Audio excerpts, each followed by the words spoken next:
မင်္ဂလာပါခင်ဗျာ Revolut Burma News Channel ကနေပြီးတော့မတ်လ31ရက်နေ့မနက်ပိုင်းရရှိထားတဲ့သတင်းများကိုတင်ဆက်ပေးပါမယ်ပထမဆုံးတင်ဆက်ပေးရမယ်စခန်းသိမ်းတိုက်ပွဲသတင်းကတော့ကချင်ပြည်နယ်မိုးမောက်မြို့နယ်ဗမော်လွယ်ကျယ်လန်းလွယ်ကျယ်မြို့အနီးမှာတခုတည်းကြန့်ရှိနေတဲ့စိန်လုံတောင်ပြူဟာတပ်စခန်းကို KIA ကစတင်တိုက်ခိုက်နေပြီးတော့အဲ့ဒီစခန်းအနီးကကာကင်းစခန်း3ခုကိုတိုက်ခိုက်သိမ်းပိုက်ရရှိထားပြီးဆိုတဲ့သတင်းကိုတင်ဆက်ပေးပါမယ်မတ်လ29ရက်နေ့ကနေစတင်ပြီးတော့စိန်လုံတောင်စခန်းကို KIA ဦးဆောင်တဲ့မဟာမိတ်တပ်ဖွဲ့တွေကတိုက်ခိုက်လျက်ရှိရာကာကင်းစခန်းတွေကိုသိမ်းပိုက်ရရှိထားပြီလို့သိရပါတယ်တူဘွန်တောင်လွယ်ရင်တောင်တိမ်အောင်ပေါအဲ့ဒီတောင်3ခုမှာရှိတဲ့စခန်း3ခုကိုသိမ်းလို့ရသွားပြီလို့ KIA ရဲ့သတင်းရင်းမြစ်ကပြောဆိုထားပါတယ်မတ်လ9ရက်နေ့က KIA ရဲ့စစ်စင်ရေးစတင်တဲ့နေ့ရက်တွေကစတင်ပြီးတော့လက်ရှိ23ရက်တာကာလအတွင်းမှာကချင်ပြည်နယ်အတွင်းမှာရှိတဲ့စစ်ကောင်စီရဲ့စခန်းစုစုပေါင်း90ကျော်ကို KIA ဦးဆောင်တဲ့မဟာမိတ်တပ်ဖွဲ့တွေကတိုက်ခိုက်သိမ်းပိုက်ရရှိထားပြီဖြစ်ကြောင်းသတင်းရရှိပါတယ်ခင်ဗျာနောက်ထပ်တင်ဆက်ပေးရမယ့်သတင်းကတော့ရန်ကုန်တိုင်းမှော်ဘီမြို့နယ်ကလာကုန်းကျေးရွာအဝင်းအုပ်ချုပ်ရေးမှုအိမ်အနီးမှာဘုံပေါက်ကွဲခဲ့ပြီးတော့ပလုံကောက်သူကလေးငယ်3ဦးတေဆုံးခဲ့တယ်ဆိုတဲ့သတင်းကိုတင်ဆက်ပေးပါမယ်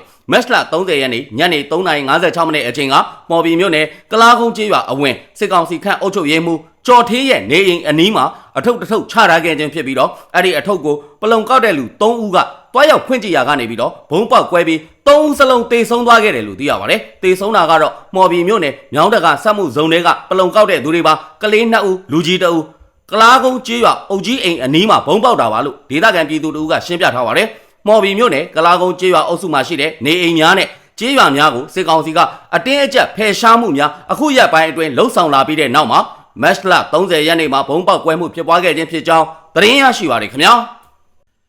နောက်ထပ်တင်ဆက်ပေးရမယ့်သတင်းကတော့ကချင်လွတ်လပ်ရေးတပ်မတော် KIA ဌာနချုပ်လိုင်ဇာအနီးဗန်ရဲဘွန်တပ်စခန်းကနေပြီးတော့ထွက်ပြေးလာတဲ့စစ်ကောင်စီတပ်မ88တပ်မမှုမတ်လ29ရက်နေ့တိုက်ပွဲမှာတေဆုံးသွားပြီဆိုတဲ့သတင်းကိုတင်ဆက်ပေးပါမယ်မိုးမောက်မြို့နယ်ကုန်းလောရွာအနီးမန်နောင်ဒေသမှာရှိတဲ့ဘွန်ရဲဘွန်စခန်းကထွက်ပြေးလာတဲ့စစ်ကောင်စီတပ်နဲ့ဗမော်တက္ကသိုလ်တာပိန်မြစ်အရှိကမ်းမန်နောင်ရွာကနေပြီးတော့ဗမော်ကိုခြိတက်လာတဲ့ KIA တပ်ဖွဲ့တို့ဖြစ်ပွားခဲ့တဲ့တိုက်ပွဲမှာ88တပ်မမှုဘုံမှုချုပ်တအူတေဆုံးသွားတယ်လို့သိရပါတယ်ဗမော်တက္ကသိုလ်ရဲ့တာပိန်မြစ်အရှိကမ်းမန်နောင်ရွာမှာဗမော်ကိုတက်လာတဲ့ KIA တပ်ဖွဲ့နဲ့တိုက်ပွဲဖြစ်ပြီးတော့တေးတာဘွန်ရဲဘွန်စခန်းကနေပြီးတော့ထွက်ပြေးတဲ့တပ်ဖွဲ့ဆိုတာဟုတ်တယ်လို့ KIA နဲ့နှီးစပ်တဲ့သတင်းရင်းမြစ်ကပြောဆိုထားပါတယ်လက်ရှိတပ်မ88ရဲ့တပ်မမှုကဘုံမှုချုပ်ကျော်သူပါကျွန်တော်တို့နောက်ဆုံးရထားတဲ့သတင်းပြအခုသေးတဲ့ဘုံမှုချုပ်ကကျော်သူလားမင်းထွတ်ဦးလားဆိုတာတော့မေးမြန်းနေသေးပါလို့တပ်တွင်းသတင်းရင်းမြစ်ကပြောဆိုထားပါတယ် KIO ဌာနချုပ်တရှိရာလိုင်ဇာမြို့အနီးမှာရှိတဲ့ဘွန်ရဲဘွန်စစ်ကောင်စီရဲ့တပ်စခန်းကို KIA ကမတ်လ15ရက်နေ့မှာတိုက်ခိုက်သိမ်းပိုက်နိုင်ခဲ့တယ်လို့သိရပါတယ်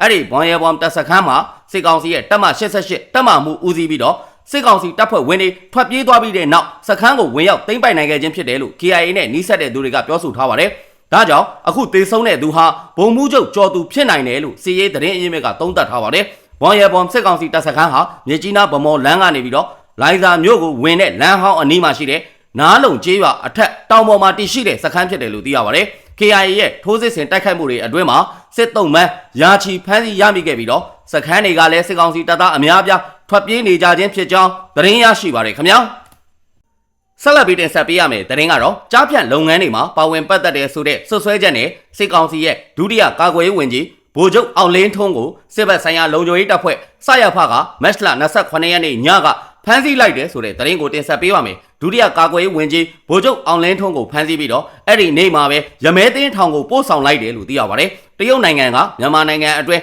အခြေစိုက်လုပ်ကင်ခဲ့တဲ့ကြားဖြတ်လုပ်ငန်းလို့လူသိများတဲ့အွန်လိုင်းလိမ်လည်မှုဂိုင်းတွေကိုဖြိုခွင်းရမှာအဲ့ဒီလုပ်ငန်းရှင်တွေစီကနေပြီးတော့လက်ယူအကျင့်ပြတ်ချစားတဲ့မြန်မာဘက်ကစစ်ကောင်စီအရာရှိတွေရဲ့အမည်စရင်းတွေကိုပါပေးပို့နေခဲ့တယ်လို့သိရပါတယ်ဗိုလ်ချုပ်အောင်လင်းထွန်းဟာအဲ့ဒီအမည်ပေါက်စရင်းတွေထဲမှာပါဝင်တဲ့သူတဦးဖြစ်ကြောင်းသတင်းရရှိပါတယ်ခင်ဗျာနောက်ထပ်တင်ဆက်ပေးရမယ့်သတင်းကတော့တနင်္သာရီတိုင်းလောင်းလုံးမြို့နယ်မောင်းမကန်နယ်မြေရဲစခန်းမှာတောက်စားမူးယူနေတဲ့အကြမ်းဖက်စစ်ကောင်စီတပ်သားတွေကို40မမနဲ့ပစ်ခတ်တိုက်ခဲ့ရာစစ်ကောင်စီတပ်သား3ဦးသေဆုံးခဲ့တယ်ဆိုတဲ့သတင်းကိုတင်ဆက်ပေးပါမယ်မတ်လ28ရက်နေ့ည12နာရီအချိန်မှာဖက်စစ်တော်လိုင်းရင်းတွေအထိတ်အမှတ်ဖြစ်နေမောင်းမကန်ရဲစခန်းအတွင်းမှာတောက်စားမူးယူနေတဲ့အကြမ်းဖက်စစ်ကောင်စီတပ်သားတွေကိုလောင်းလုံးပကဖရွှေတန်ရန်တပ်စုက40မမဘုံပစ်လောင်ချာနဲ့ပစ်ခတ်တိုက်ခိုက်ခဲ့တယ်လို့သိရပါတယ်၎င်းပစ်ခတ်တိုက်ခိုက်မှုအတွင်းမှာဘုံသီးနှလုံးဟာရဲစခန်းထဲကိုကြောက်ရောက်ပောက်ကွဲခဲ့ပြီးတော့စစ်ကောင်စီတပ်သား3ဦးအပြင်းထန်ဒဏ်ရာရရှိပြီးတော့စေကူတာခွင့်မပေးဘဲစခန်းအတွင်းထဲမှာလျှို့ဝှက်စွာဖုံးကွယ်ထားတဲ့အတွက်ကြောင့်အဲ့ဒီဒဏ်ရာတွေနဲ့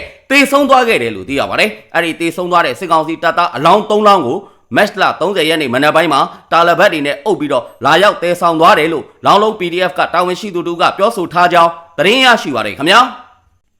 ဆက်လက်ပြီးတင်ဆက်ပေးရမယ်သတင်းကတော့မကွေးတိုင်းမင်းဘူးခရိုင်ရွှေဆက်တော်ဖျားဖူးသွားတဲ့သူတွေဟာအကြမ်းဖက်စစ်ကောင်စီတပ်ရဲ့စစ်ကြောင်းတွေကြောင့်နယ်မြေမတည်ငြိမ်မှုဖြစ်ပြီးတော့နောက်ပြန်ဆုတ်သွားရတယ်ဆိုတဲ့သတင်းကိုတင်ဆက်ပေးပါမယ်အခုရက်ပိုင်းမှာငဖဲမြို့နယ်အတွင်းတိုက်ပွဲတွေဖြစ်ပွားနေတဲ့အတွက်စစ်ကောင်စီဘက်ကစစ်ကြောင်းတွေထွက်နေတယ်လို့သိရပါတယ်စစ်ကောင်စီရဲ့စစ်ကြောင်းတွေကမတ်လ30ရက်နေ့ငဖဲမြို့နယ်စွန်တက်ရွာအတွင်းကိုဝင်စီးပြီးတော့နေအိမ်တချို့ကိုမိရှို့ဖျက်ဆီးသွားတယ်လို့ဒေသခံတွေကပြောပါတယ်ရွှေဆက်တော်ဖျားဖူးသွားတဲ့သူတွေဟာစကုမြို့နယ်ပွင့်ဖြူမြို့နယ်ကတဆင့်တွားကြရပြီးတော့ပသိမ်မုံရွာလမ်းအတိုင်းလဲတွားလို့ရတယ်လို့သိရပါတယ်ငဖဲရွှေဆက်တော်လမ်းကလာတဲ့သူတွေဟာပြန်ဆုတ်ခဲ့ရတယ်လို့သိရပါတယ်စစ်ကောင်စီတပ်ရဲ့စစ်ကြောင်းထိုးနေမှုကြောင့်တခြားဒေသကဖျားဖူးလာမဲ့သူတွေဟာလည်းရက်ဆိုင်ထားကြရတယ်လို့သိရပါတယ်အမ်းမြို့နယ်မှာရခိုင်တပ်တော်နဲ့ပူးပေါင်းမဟာမိတ်တပ်တွေကစစ်ကောင်စီတပ်စစ်ကြောင်းတွေနဲ့စခန်းတချို့ကိုတိုက်ခိုက်မှုတွေစတင်ခဲ့ပြီးတဲ့နောက်မှာအမ်းဘက်ကိုမကွေးတိုင်းကနေပြီးတော့စစ်ကူလာနိုင်တဲ့ငဖဲမြို့နယ်အတွင်းစစ်ကောင်စီတပ်စစ်ကြောင်းတွေကိုဖျက်တောက်တဲ့အနေနဲ့မက်လ28ရက်နေ့အထိရခိုင်တပ်တော်နဲ့မဟာမိတ်တပ်တွေကတိုက်ခိုက်ခဲ့ကြကြောင်းသတင်းရရှိပါတယ်ခင်ဗျာနောက်ထပ်တင်ဆက်ပေးရမယ်သတင်းကတော့စစ်ကောင်စီကရန်ပြဲမြို့နယ်ကကျေးရွာတစ်ခုကိုမက်လ30ရက်နေ့မနက်ကထပ်မံပြီးတော့ဘုံကျဲတိုက်ခိုက်ရာလူငယ်တအူးတေဆုံးပြီး4ဦးဒဏ်ရာရခဲ့တယ်ဆိုတဲ့သတင်းကိုတင်ဆက်ပေးပါမယ်ကြည်စထိမှန်ပြီးတော့တေဆုံးသွားတဲ့သူဟာဖတ်ကျက်ရွာကအသက်73နှစ်အရွယ်မောင်ဖြိုးကိုဖြစ်ပြီးတော့ဒေါခင်စန်းရည်နဲ့ဦးဖိုးခိုင်တို့အပါအဝင်4ဦးဒဏ်ရာရရှိသွားတယ်လို့သိရပါတယ်။ဒါအပြင်ဘုံကြီးကျောင်းတိန်နဲ့လူနေအိမ်တွေလည်းပျက်စီးသွားတယ်လို့ဒေသခံအမျိုးသမီးတို့ကပြောပြလာပါတယ်။ Jet Fighter နဲ့ရန်ပြဲမြို့ကိုဝဲနေခဲ့ပြီးမှဖတ်ကျက်ဘက်ကိုဘုံနှလုံးကျဲချခဲ့တာပါ။ကလေးတအုပ်ကတော့ပွဲချင်းပြီးသေးတယ်။နောက်4ယောက်ဒဏ်ရာရထားပါတယ်။တိန်ဘုံကြီးကျောင်းနဲ့အိမ်တွေလည်းဘဝပြတ်သွားပြီလို့ပြောဆိုခဲ့ပါတယ်။မက်လ30ရက်နေ့မနက်7:36မိနစ်မှာရန်ပြဲမြို့မြောက်ဘက်3မိုင်ခန့်အကွာမှာရှိတဲ့ဝင်ဖိုက်တိုက်နယ်အတွင်းမှာရှိတဲ့ဖက်ချက်ကျေးရွာကိုစစ်ကောင်စီက Jet Fighter နဲ့ဘုံကျဲခဲ့ခြင်းဖြစ်တယ်လို့သိရပါတယ်။မင်းများမြို့နယ်တေကန်ကျေးရွာကိုလည်းမက်လ29ရက်နေ့ည7:00နာရီကျော်မှာ Jet Fighter နဲ့စစ်ကောင်စီက3ချိန်လာရောက်ဘုံကျဲခဲ့တဲ့အတွက်ကြည်စထိမှန်ပြီးတော့တေကန်ရွာဆရာတော်နဲ့ဒေသခံတအူးအနှင်းငယ်ဒဏ်ရာရရှိပြီးတော့ဘုံကြီးကျောင်းနဲ့နေအိမ်9လုံးပျက်စီးသွားတယ်လို့သိရပါတယ်။ဒါအပြင်မက်လ30ရက်နေ့မနက်4နာရီခွဲအချိန်မှာမြေပုံမြို့နယ်စညင်းကုန်းကျေးရွာကိုလည်း Jet Fighter တစ်စီးရဟတ်ယာဉ်တစ်စီးနဲ့လာရောက်ပြီးတော့ဘုံကျဲခဲ့တယ်လို့သိရပါတယ်။မြေပုံမြို့မှာတော့ထိခိုက်မှုတစုံတရာမရှိခဲ့ဘူးလို့သိရပါတယ်။မက်လ29ရက်နေ့ည7:00နာရီကျော်အချိန်ကနေပြီးတော့မက်လ30ရက်နေ့မနက်7:00နာရီကျော်အထိ12နာရီအတွင်းမှာကလေးငယ်တအုပ်တေဆုံးပြီးဆရာတော်တစ်ပါးနဲ့အရက်သားပြည်သူ9ဦးထိခိုက်ဒဏ်ရာရရှိခဲ့ကြောင်းသတင်းရရှိပါတယ်ခင်ဗျာ။အခုလိုမျိုးမြန်မာနိုင်ငံတဝန်းလုံးမှာဖြစ်ပွားနေတဲ့စီးရေးသတင်းနိုင်ငံရေးသတင်းများကိုအချိန်ပေးပြီးတော့နားဆင်ပေးတဲ့အတွက် Revolut Burma News Channel ကနေပြီးတော့အထူးပဲကျေးဇူးတင်ရှိပါတယ်ခင်ဗျာ။